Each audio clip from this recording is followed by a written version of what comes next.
A pessary is a non-surgical way to treat pelvic organ prolapse and sometimes incontinence. The pessary is effective for patients with a mild uterine prolapse.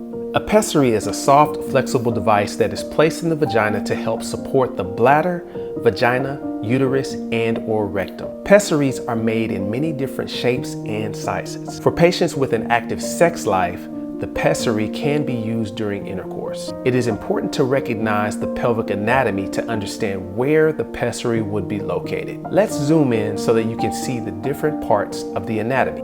Here you can see the uterus, bladder, pubic bone, urethra, vagina, anus, and rectum. To insert the pessary ring, first bend it in half.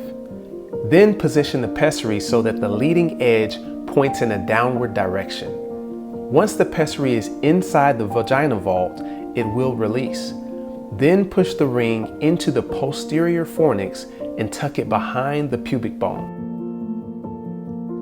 The pessary ring is removed by placing a fingertip in the inner hole of the ring and pulling it down and out. The pessary ring is the right fit if the following three things are true. 1, it does not feel uncomfortable. 2, you bear down and it does not fall out. 3, you have no difficulty going to the bathroom. If you choose a pessary for treatment of your support problem, then your provider will try different pessaries until you get a good fit. Your provider will also teach you how to insert and remove your pessary.